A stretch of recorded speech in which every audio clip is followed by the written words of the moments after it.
Well, on Monday, the civil society and some indigents of Edo State came to the National Assembly. They had gone to see the Inspector General of Police, and they came to the National Assembly to submit a letter to the President of the Senate and to the Speaker of the House. So we were on ground, myself, Honorable Patterson and Honorable Bede Hammer, to receive the letter on behalf of the National Assembly. So it was imperative that we had to, and that day we made a promise to them that, look, we're going to take this up on the floor of the House and then tell the whole world what is happening in Edo State. And that's what we did today. We're specifically praying the Inspector General of Police to deploy more security men and to be a bit more sensitive to the insecurity in Edo State. Yeah, if you look at the body of that motion, everybody kidnapped that we referred to there are all kidnapping that happened in Benin City, which is the state capital. We all go there, either we are flying from there or you are driving through there. You know, it's home to everybody. But if you go to the rural areas, I give you an example of my constituency.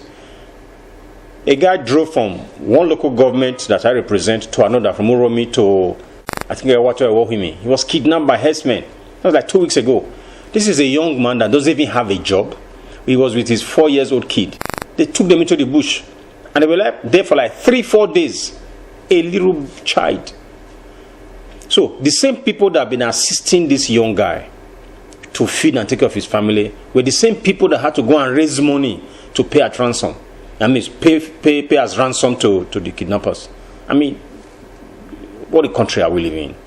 This is horrible. Huh? Allowing a 4-year-old child to stay in the bush for more than 4 days. Even the guy doesn't even have money, doesn't have a job. And this is a daily occurrence, happens almost every day. There's another guy they took in Uromi, beat him up, put him in the car. The guy jumped out, they picked him again because the guy knew there's nobody to fall on. If they take him, he doesn't know what they're going to do to him. So he fought them till he escaped into the bush. This again happened like 3 weeks ago. But these are the ones that people reported to me, people I know. What about the ones that are happening that we don't know about? And section 14(2)(a), I think, talks about the primary concern, the welfare of the people is the primary purpose of government. The welfare and security is the primary purpose of government. So if you have a government that cannot give attention to security, then what are we talking about? Then we want investors to come in. Whatever we say today is in the whole world. Whatever we say here today, as we say it now, is in the whole world already. And the investors are reading this. Even those kidnapped now, they have relatives outside this country. And you want investors to come into this hell? It's not going to happen. So I will urge the government to do everything they can do to ensure that there is peace in Edo State. If we have enough security men on ground, maybe that will help. All right, sir. Away from where the CSO came, that's the civil society organization came, then people from the state came. We have moved this motion. Let's see what happens. What they were specifically asking for, the civil organization group were asking for the removal of the CP, the Commissioner of Police. And then we also heard that he's actually been transferred. It's just for him to move for the new one to come. So let's see what happens there. If the new man comes, let's see how, well, like they say, new broom sweeps cleaner. So with a new man in the hands of affair in the police in Edo State as a commissioner, maybe things will change. But we are not going to stop talking till it stops. Yeah, because now we are complaining about hunger in the land. And again, people cannot sleep. If you add that to it, then life has no meaning anymore. People should go to bed and sleep with both eyes closed, not one. Every other day I heard in Benin now, there's one robbery or kidnapping. And yet the governor claims to be assisting the police. Maybe we should be asking the governors to declare how much they're giving to the police. Yeah, because it's not supposed to be their responsibility. In the exclusive list is the federal government. But because you want peace in your state, if you are assisting the police, maybe we should know what the assistance is or what they are. You know, if you are buying them vehicles, if you are giving them money, maybe we should know. If you know, maybe that can help us put some more pressure on them. As it is today, all we hear from the governors is that we are supporting them. We need to know what that support is. Well, like I said, if there's a new commissioner of police, we want to give him the opportunity to work. But while we are doing that, we explore every other opportunity to bring peace to our state. Because that's the only state we have. God did not make any mistake or making us come from Edo State. We are proud of our state. We want to make sure that we bring investors there. I know so many businessmen that are doing one or two things there. So I want investors to come and invest. And when they invest, it will increase the overall prosperity of the people. Because now we are talking about constituency projects. We are talking about taking projects to our state. But if you have investors, if you have companies employing the people, it brings down the burden on individuals. So when you have security issues like this that can discourage people from coming to invest, we all have to rise up against it.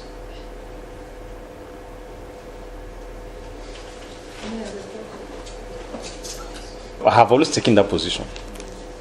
I have always taken the position of true federalism. I think we have 68 items on the exclusive list and 12 items on the concurrent list. So my own idea of true federalism is stagger that list. Take out some items on that exclusive list and hand it over to the states on the concurrent. So that now we're talking about police. The police takes their order from the federal. But you have the CEO, the chief executive officer of the state, the accounting officer of the state, who is the governor. He doesn't have control over the security of his state. Now I talked about kidnappers in my local government. But if the governor was in charge of the security apparatus in the state, they can cry out directly to him. Yeah, I know we have DPO and all that. But if you go there, they say we don't have enough vehicles, we don't have enough logistics to handle that. Who do you talk to? So maybe the governor himself is handicapped. So we are saying if you stagger that list and take some responsibilities to the state can better manage it. Today we are talking about federal roads. Sapler Road, for example. I was driving past the other day, rain everywhere was water. What will it take for them to clear the drains? Is it Federal Ministry of Works in Abuja that will come and clear the drains in Benin? And the governor will tell you it's a federal road. And I have something against that. Because on both sides, you have companies, you have individuals, they pay tax to the state government. But yet it's a federal road. And it's a federal road. Because if he clears the drain, where is he going to put that budget? So if we stagger it and let them take responsibility for the things that affect them immediately. When you do that, you can bring down some of this tension. Because the question I keep asking, and people have qualified it now, they call it the feeding bottle, what now?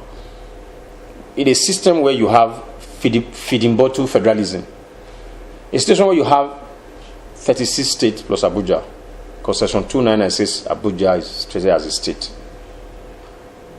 Everybody comes at the end of the month to share. Then you go back. At the end of the month, you come back again. We all woke up this morning knowing that we had to go to work to earn our living. If you were not expecting, if you didn't have to work to get money, what would be the incentive? What would be the motivation to get up this morning from bed?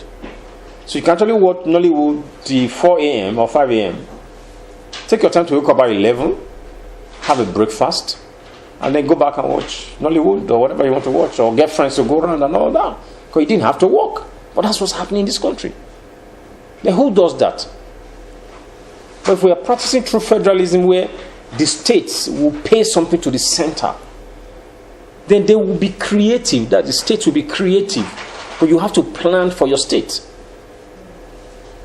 So that's what's bringing about the laziness and all these flashpoints we have here and there.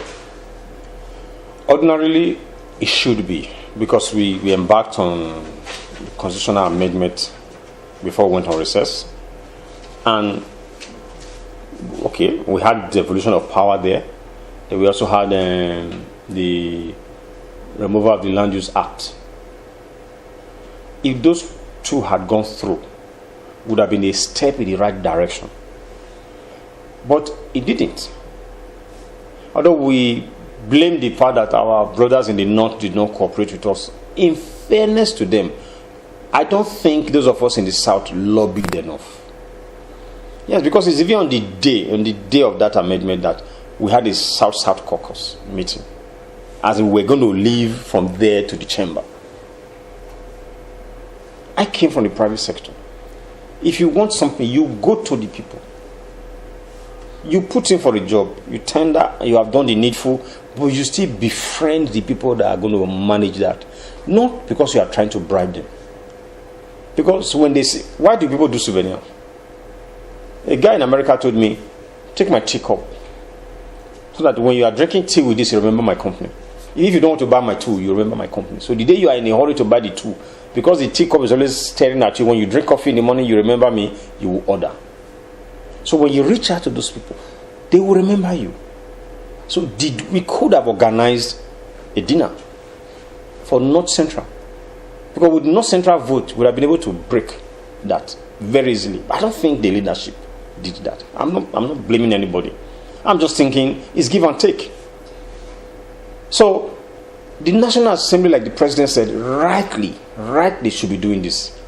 But from what I have discovered, people don't have much faith in National Assembly, and I don't know why.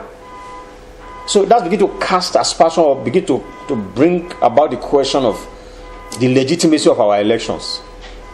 I know my people voted for me. During my election, I didn't hear of even a single gunshot. I know if there's an election in my constituency today, I will win, even if I'm not in this country. I don't know about others. So, will my people not tell me my voice cannot represent them? So, we should be their voice. You are not talking about another body elected by who? Handpicked by who?